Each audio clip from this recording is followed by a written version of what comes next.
বাংলাদেশ ভারতের আলু পেঁয়াজ বয়কট করছে। বর্তমানে ভারতের কৃষকের অবস্থা কেমন বিস্তারিত জানাবেন। দুই দেশের সম্পর্ক ভালো হওয়া দরকার। আমি চাই আপনারা হয়তো জানেন না অনেকে, আমার গতকাল বাংলাদেশে ঢোকার কথা ছিল এই ডালখোলা বর্ডারে, কিন্তু বাতিল। আমি খালি এই সমস্ত কিছু বিধি নিষেধের কারণে বাংলাদেশে ঢুকলাম না। 1, 2, 3 বাংলাদেশে ছিল, তারপরে 7 তারিখ ছিল, তারপরে 23 আর 24 ছিল। এই কটা ডেট ছিল, আমি সব ক্যান্সেল করেছি। বাংলাদেশে যাব না। তার কারণ অনেকগুলো আছে। যারা বয়কট করছে তাদেরকে অনুরোধ করব, 30 লাখ বাংলাদেশি প্রতি বৎসর ভারতে ভিসা নিয়ে ডাক্তার দেখাতে আসে। বর্তমানে ভিসা বাতিল আছে। আমি তো দোয়া করব আল্লাহ দুই দেশের সম্পর্ক ভালো হোক। তবে বলে দিই, আমাদের দেশে একটা কুকুর রঞ্জন আছে, রিপাবলিক টিভি, তারা কিছু উস্কানি মারছে। তার নাম রেখেছে ওই বাংলাদেশের লোকরা মহলম বিক্রেতা, তাই না? মহলম বিক্রেতা। এ হারামখোর কিছু উস্কানি মারছে। আর একটা মেদিনীপুরের নেতা আছে, একটা ভাঁড়, সে বলছে 1000 রিস্কা নিয়ে ঢাকা থেকে বেরিয়েছে, কলকাতাকে দখল করবে। যারা বেরিয়েছে তারা তো পাগল বটেই, আবার গাঁজাখোর। আচ্ছা, রিস্কা নিয়ে কোনো দেশকে দখল করা যায়? যে বলছে সে পাগল না পাগল নয়, যে বলছে সে পাগল, সে কিন্তু একটা নেতা, বিরোধী দলনেতা। আল্লাহ তাকে মাফ করুক, আল্লাহ হেফাজত করুক। কি বুঝলেন? আজকে সে বলছে আমরা দখলে এলে গোশ খাওয়া বন্ধ করব। আফজল বলে একটা উকিল বলছে 1 বাটি নয়, 2 বাটি নয়, 3 বাটি মাংস খেয়েছে। আমরা বলি নাই, আমরা মৌলবীরা জানিও না। আবার পশ্চিম মেদিনীপুরে খেয়েছে। আমার 5 তারিখে মেদিনীপুর টাউনে জলসা আছে, আমি গিয়ে জিজ্ঞেস করে আসবো কার বাড়িতে খেয়েছি। তাকে বলবো ভাই আমাকে একদিন খাওয়াস, রান্না মনে হয় খুব ভালো, ওই জন্যই খেতে এসছে। নাউজবিল্লাহ। আমার ভাই, অনুরোধ করে বলছি, সবাই বলুন দিনের ওপরে প্রতিষ্ঠিত হবো। জোরে বলুন ইনশাআল্লাহ। আমি আপনাকে এই থানাটা কি থানা?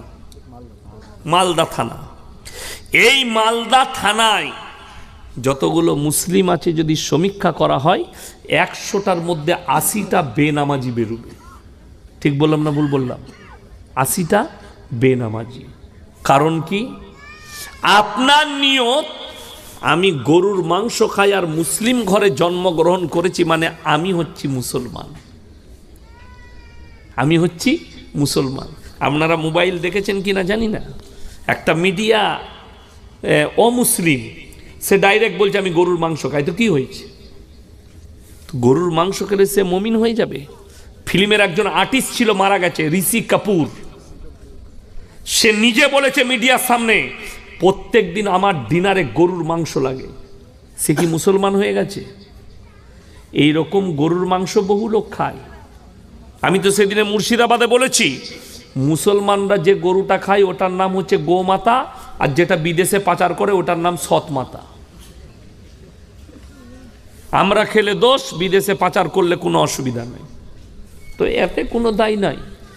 আপনারা কি জানেন, অনুভব করেছেন? আলেমরা অনুভব করছে। আপনি কি ভাবছেন? মাঝে মাঝে যখন একা আসি, ট্রেনে আসছিলাম, ট্রেনে যাব কলকাতা, শুয়ে শুয়ে কালকে প্লেনে চেপে আল্লাহর নাজারা দেখতে দেখতে ত্রিপুরা যাব সকালে। কাল ত্রিপুরায় প্রোগ্রাম আছে। আমার ভাই, একবারও মনে করে ভেবে দেখেছেন? আমরা মনে করি আমাদের বয়স বাড়ছে, ঠিক কিনা? ভুল। এটা দুনিয়ার হিসেব। আল্লাহর হিসাব হচ্ছে আপনার বয়স কমে যাচ্ছে।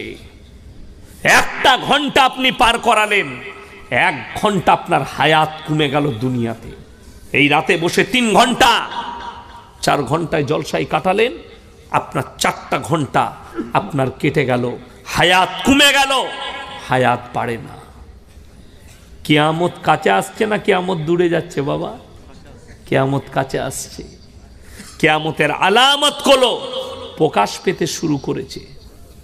আপনি অবাক লাগবে, আপনারা যারা বসে আছেন আলেমরা ছাড়া আপনারা ইমানদারির সঙ্গে বলুন, দাড়ি রাখা সুন্নত না দাড়ি কাটা সুন্নত?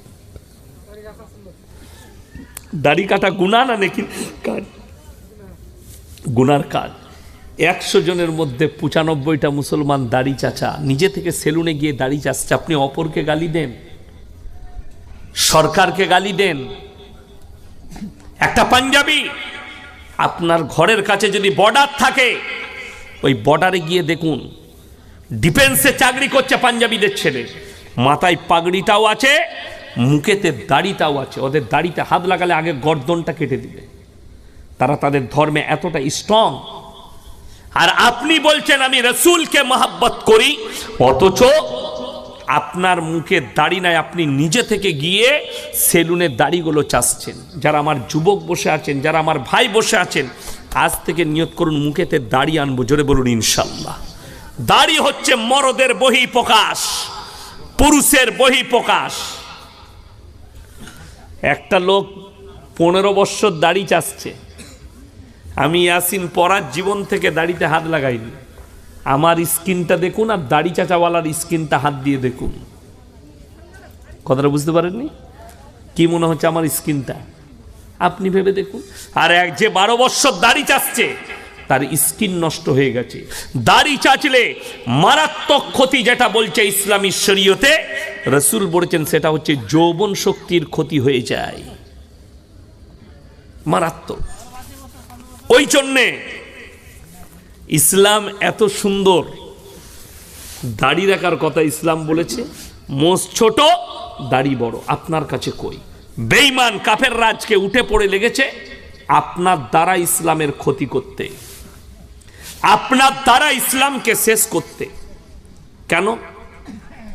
আজকে আমি মালদা জেলার কথাই বলছি, শুধু আপনাদের এলাকা নয়। আমি এই 4-5 বছর থেকে মালদা, মুর্শিদাবাদ, দিনাজপুরে প্রচুর জলসা করছি। আমি 24 পরগনায় জলসার দাওয়াত কমিয়ে দিয়েছি। তার কারণ কলকাতার ভেতরটা পার করতে 3 ঘন্টা লেগে যায়, খালি সিগন্যাল আর স্পিড বোর্ড, গাড়ি জোরে চালাতে পাবে না। দুঃখের সঙ্গে বলছি, আপনি মুসলমান বলে দাবি করছেন, আপনাদের মালদা ডিস্ট্রিক্ট বলুন আর দিনাজপুর বলুন, পর্দা আপনাদের মধ্যে নেই। এই একটা জলসা করলে এটা পর্দা নয়, পুরো ঢেকে দিতে হবে। একটা জলসা করছেন, সেখানে মেলা কি করে বসতে পারে? হারাম কাজ, ইসলামে হারাম মেলা। আমি অনেকবার বলেছি, আমার জলসা আপনারা শুনেছেন। আমি আর একবার দাওয়াত দিয়ে যাচ্ছি, 26 সালে আমার মাদ্রাসার জলসা আছে, আপনারা যাবেন। 130 টাকা কিলো চালের বিরিয়ানি খাওয়ায়, 40টা গরু জবাই হয়। মহিলারা কোন রাস্তায় এসে জলসা শুনলো আর কোন রাস্তায় বেরিয়ে গেল, ওই রাস্তাতে পুরুষদের 9 এন্ট্রি থাকে, আসর থেকে একবারই রাত্রি 12টা পর্যন্ত কেউ যেতে পাবে না, পুরুষদের রাস্তা আলাদা এমন। এবং অত বড় জলসায় একটা দোকানের অ্যালাউ থাকে না, খালি 4টা চায়ের দোকান পায়, 4 জন। তাও তাদের নামগুলো ছুড়ে দেওয়া হবে। আমাদের মাদ্রাসার ছোট তালবিলিম, এতিম তালবিলিম তুলে দিবে, যার নাম আসবে সেই চায়ের দোকান করবে। তাছাড়া কোনো চা ছাড়া সে কোনো মনোহারি ওয়াস্তাতে বেচতে পাবে না। আর মালদা ডিস্ট্রিক্টে মেলা না হলে জলসা হবে না। যেখানে জলসাই লোক কম, মেলাতে ছেলে মেয়েরা ঘুরে বেড়াচ্ছে অবাধে, যেটা ইসলামী শরীয়তে হারাম। মেলা এই জন্য হারাম, কোরআনে আছে ইন্না শাইতানা লিল ইনসানি আদুব্বুম মুবিন। শয়তান হচ্ছে মানুষের প্রকাশ্য দুশ্মন। আর নারী পুরুষ যেখানে নির্জনে এক কাছে হবে, সেখানে 3য় নম্বর যে ব্যক্তি হাজিরি দেবে তার নাম হচ্ছে শয়তান। আর উস্কানি মারবে জিনার জন্যে। আমরা মনে করি জিনা মানে কি? শারীরিক মিলন। তাইলে শারীরিক মিলনটাই কখন হলো? এ তো মেলা দেখছে, ঘুরছে। বোকা, শুধু শারীরিক মিলনটা জিনা নয়। রসুল সাল্লাল্লাহু আলাইহি সাল্লাম বলেছেন, হাতের জিনা, মুখের জিনা, কানের জিনা, পায়ের জিনা, চোখের জিনা, নফসের জিনা, শারীরিক জিনা। এই মেলা হারাম কেন বললাম? কোরআনে স্পষ্ট ভাষায় আছে, ওয়ালা তাকরাবু জিনা ইন্নাহু কানা ফাহিশা ওয়া সাআ সাবিলা। ব্যভিচার করা অনেক দূরের কথা, যে রাস্তায় ব্যভিচার হয় সেই রাস্তার ধারে পাশে তোমরা যাতায়াত করো না, যেও না। আমি যখন পুরুলিয়া ডিস্ট্রিক্ট যাই আমার বাড়ি থেকে, আসানসোল টাউন পার করে, টাউনের ভেতরে পেরিয়ে গেলে ডিসেলঘর ব্রিজ পেরুতে হয়, দামোদর নদীর ব্রিজ। ওইখানে একটা দেহ ব্যবসার পট্টি আছে, সেটার নাম হচ্ছে নিয়ামতপুর লছিপুর। খালি কোরআনের ওপরে আমল করতে গিয়ে আমি ওই 2 কিলোমিটার রাস্তাটার জন্যে 25 কিলোমিটার রাস্তা রাউন্ড করি হাই রোডে, 25 কিলোমিটার ঘুরে যাই, যাতে ওইখানের একটা দেহ খোলা নারী যেন আমার চোখে না পড়ে। আল্লাহর কাছে হিসেব দিতে পারবো না কোরআনের আমলটা কি হলো, আমি আলেম হয়ে আমল কি করলাম, আল্লাহর কাছে কি জবাবদিহি করব। আর আপনি মেলা বসিয়েছেন, নারী পুরুষকে এক কাছে করেছেন, যুবক যুবতীকে এক কাছে করেছেন, আপনি আল্লাহর কাছে কি হিসেব দিবেন? কি করে দাঁড়াবেন আল্লাহর সামনে? আল্লাহর কসম করে বলে যাচ্ছি, যারা ভাবছেন যে আমি যাই পাপ করি, আমি হাতে করে পাপ করেছি, কেউ দেখেনি, পাড়া লোকরা কেউ দেখেনি। এখানে দুটো কথা, দুটো আয়াত শুনেলেন। এক হচ্ছে আল ইমরানে, সূরা আল ইমরান প্রথম পৃষ্ঠায়, ইন্নাল্লাহা লা ইয়াখফা আলাইহি শাইউন ফিল আরদি ওয়ালা ফিস সামা। আসমান আর জমিনের মধ্যে যা কিছু আছে, কোন জিনিসটা আমার আল্লাহর কাছে গোপন নাই। 2 নম্বর, আল্লাহ রাব্বুল আলামিন বললেন, হে নবী বলে দাও, যারা ভাবছে আমি গোপনে পাপ করেছি, যে মহিলা যে পুরুষ যারা ভাবছে আমি গোপনে পাপ করেছি, তাদেরকে শুনিয়ে দাও কিয়ামতের দিনটা এত মারাত্মক হবে। সূরা ইয়াসিন, আল ইয়াউমা নাখতিমু আলা আফওয়াহিহিম ওয়া তুকাল্লিমুনা আইদিহিম ওয়া তাশহাদু আরজুলুহুম বিমা কানু ইয়াকসিবুন। আমি তাদের জবানগুলো সিলাই করে দেব, তাদের হাত কথা বলবে, তাদের চোখ কথা বলবে, তাদের অঙ্গ পতঙ্গকে আমি কথা বলার যোগ্যতা দেব, তারা সাক্ষী দেবে। তুমি চুপচাপ দাঁড়িয়ে থাকবে, কথা বলতে পাবে না। তোমার প্রত্যেকটা পাপ আল্লাহর কাছে প্রকাশ হয়ে যাবে। তুমি ভেবে দেখেছো আল্লাহর কাছে আমার পাপ যদি প্রকাশ হয়, আমি কিভাবে পার হব? আল্লাহর কাছে কিভাবে জবাব দেব? আমার মুসলমান ভাই, আমি অনুরোধ করে বলে যাচ্ছি, আপনি নিয়ত করলেন আজ থেকে পাপ মুক্ত জীবন গড়ব, জোরে বলুন ইনশাআল্লাহ। বেঈমান কাফেররা তারা যে মেহনত করেছে, তাদের মেহনতে তারা কামিয়াব, আপনি আমি নাকাম হয়েছি। আমরা উলামারা নাকাম কেন? আপনার সম্পর্ক কোরআনের সাথে নেই, আপনার বিবি বাল বাচ্চার সম্পর্ক কোরআনের সাথে নেই, রসুলের হাদিসের সাথে নেই, ইসলামের সঙ্গে নেই, রসুলের আখলাকের সঙ্গে থাকলে আপনি সব থেকে প্রথমে ফলো করতেন আপনার ইমামকে, কোরআন আর হাদিসকে, যে আমার চলাফেরাটা কেমন হওয়া দরকার, আমার উঠা বসাটা রসুলের আদর্শ মোতাবিক কেমন হওয়া দরকার। আজকে পৃথিবীতে মুসলমানের কাছে বিপদ আসার কারণ, আর আজকে এতগুলো দেশ আছে মুসলিম রাষ্ট্র, 47টা দেশ, যাদের কাছে সামরিক বাহিনী আছে, হাতিয়ার আছে, যুদ্ধ করার মতো ক্ষমতা আছে। ইরান তো ডাইরেক্ট আমেরিকার সঙ্গে যুদ্ধ করতে পারে, মালয়েশিয়া ইন্দোনেশিয়ার এত ক্ষমতা আছে, এরা ডাইরেক্ট আমেরিকার সঙ্গে যুদ্ধ করতে পারে, কিন্তু নিরীহ মুসলমান গাজার ফিলিস্তিনে মারা যাচ্ছে। তার কারণ কি? মুসলমান, আপনি নিজে। তা না হলে রসুলের হাদিস খুলে দেখেন, 313 জন সাহাবী, একদিকে 1000-এর বেশি বেঈমান কাফের।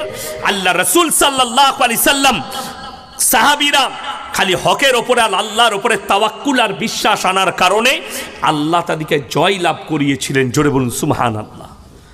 মক্কা বিজয় এমনি হয়নি, ইসলাম প্রচার এমনি হয়নি। আপনারা কি মনে করছেন আপনার কাছে ইসলামটা এমনি চলে এলো? আপনাদের জানাই নেই, আপনি নামাজ না পড়তে পারেন, আপনি রোজা না রাখতে পারেন, যে লোকটা আজকে ইসলাম কবুল করছে সে আপনার থেকে বেশি পরেজগার। তার প্রমাণ শুনেলেন, আল্লাহ যাকে হিদায়েত দিবে সে খ্রিস্টান ঘরের হতে পারে, ইহুদি ঘরের হতে পারে, সেই ছেলেটা হিন্দু ঘরের হতে পারে, দলিত আদিবাসী হতে পারে। তার একটা মারাত্মক প্রুফ শুনেলেন, যে ছেলেটা প্রথম বাবরি মসজিদে হাম্বার মেরেছিল তার নাম বলবীর সিং, আল্লাহ তাকে ঈমান দান করেছিলেন, জোরে বলুন সুবহানাল্লাহ। এবং সে নিয়ত করেছিল যে আমি যে মসজিদ ভেঙেছি আল্লাহ, আমি যতক্ষণ না 100টা মসজিদ তৈরি করব তুমি আমার মৃত্যু দিও না। সেই ছেলেটা 70টা মসজিদ তৈরি করে আল্লাহ তাকে মৃত্যু দিয়েছে, গত বছর মারা গেছে। 2 বছর আগে এসছিল মুর্শিদাবাদের গোধন পাড়ায় জলসায়, আমার আব্বাজিও ছিলেন, আমার সঙ্গে নয়। ওই ছেলেটা হাম্বার চালিয়েছে, জানেন ওর হিস্ট্রি? আল্লাহ কাকে হিদায়েত দেয় কেমন করে? ও যখন বাবরি মসজিদ ভেঙেছে, ভাঙার পরে ওইখান থেকে 2টো ইট এনেছিল সাথে করে।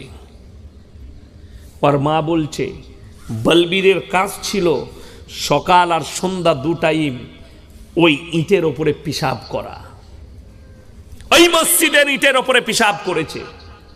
আপনি ভেবে দেখুন কতটা ঘৃণা তার মধ্যে ছিল, আর ওই ঘৃণাটাকে মহব্বতে ফিরিয়ে আল্লাহ তাকে কলমা পড়িয়েছেন, জোরে বলুন সুবহানাল্লাহ।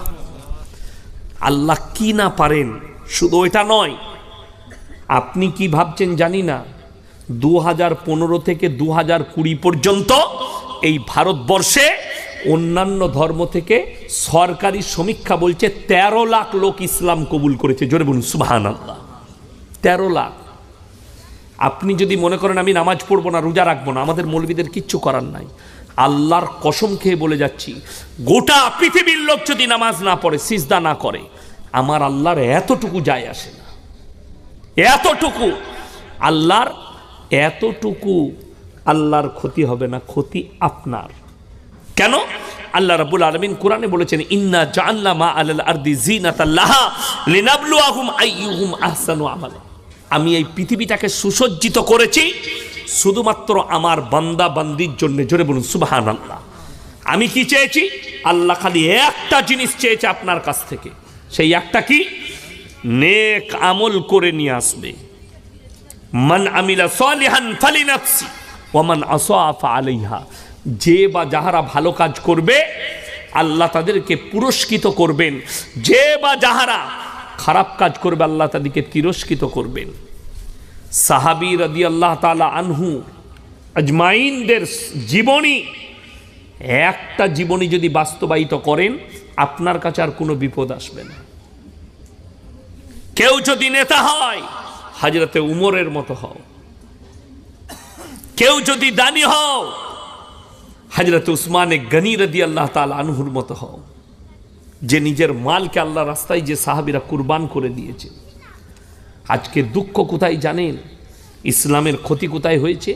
আপনি মিথ্যাটাকে মনে করেছেন এইটাই হচ্ছে আমার চলার পথ। একটা মুসলমান ব্যবসা করছে মিথ্যা কথা, 5 বস্তা আলু নিয়ে এসছে, আলু কিনেছে 25 টাকা করে, দিয়ে 35 টাকা কিলো বললে, কেউ বললে ভাই 2 টাকা কমলে যাবে, 30 টাকা কিলো কিনা আছে আমার, 5 টাকা বাড়িয়ে মিথ্যা করে বলল, ওই ইনকামটা হারাম। আপনি বলুন 25 টাকা করে কিনা, আমার যা পরিশ্রমিক আছে, আমার যা কষ্ট হয়েছে আনতে, আমি 35-এর নিচে দিতে পারবো না। সেটা আপনার ব্যক্তিগত ব্যাপার, কিন্তু মিথ্যা বলবেন না। আমার যারা বাপের বয়সী বসে আছেন তাদেরকে জিজ্ঞেস করুন, এমন একটা যুগ গেছে আমাদের বাপ দাদরা তারা মিথ্যা কথা বলতে ভয় খেয়েছে গুনাহ হবে বলে। আর এমন একটা যুগে বাস করতে চলেছে আমরা পেরুচ্ছি, যে যুগে কেউ যদি সত্য কথা বলতে ভয় খায়, আমার যদি কলারটা কেউ টিপে ধরে, সুদের বায়ান ইমাম করলে ইমামকে তাড়িয়ে দিবে, মদ খাওয়ার বায়ান করলে মাতালরা ইমামের পেছনে লাগবে, জিনা করার বায়ান করলে জিনাখোর যারা জিনা করে তারা ইমামের পেছনে লাগবে, তারা মসজিদ থেকে রাখা যাবে না। পরিস্থিতি এইটাই। আর আপনি বলছেন আমি খাঁটি মুসলমান। ইমানদারির সঙ্গে বলুন তো, আপনাদের এই মালদা থানায় মাদ্রাসা আছে না নাই? কথা বলেন, মাদ্রাসা নাই? এখনই তো তালবিলিম বসেছিল, এইখানেই মাদ্রাসা আছে, আছে। আচ্ছা, মাদ্রাসার কোনো হেডমন না, কোনো শিক্ষক যদি বলতে পারে এই গোটা এরিয়ায় মালদা থানায় একটা গ্রামের মানুষ এসছে 4-5 জন, হুজুর আমরা মসজিদের কমিটি সিলেক্ট করব, কোন কোন ব্যক্তিরা কমিটির মধ্যে থাকতে পাবে, গুণগুলো কি থাকা দরকার একটু লিখে দেন। কোনোদিন এসছে? জীবনে আসেনি। কেন? যদি আসেন, আমাদের দেশে পশ্চিমবাংলায় যদি 10,000 20,000 মসজিদ থাকে, আমি বলে যাচ্ছি 19,500 মসজিদের মতোয়াল্লির নামটা কাটা যাবে, সেক্রেটারির নাম। ঠিক বললাম না ভুল বললাম? আমরা কি করি, কি করে বড় লোক হয়েছে জানি না, সে বড় লোক, সুদ খেয়ে বড় লোক, লোকের মেরে নিয়ে বড় লোক, লোকের মেরে নিয়ে পয়সা করেছে বলে টাকা আছে, একে মতোয়াল্লি করে দেয়, একে সেক্রেটারি কর।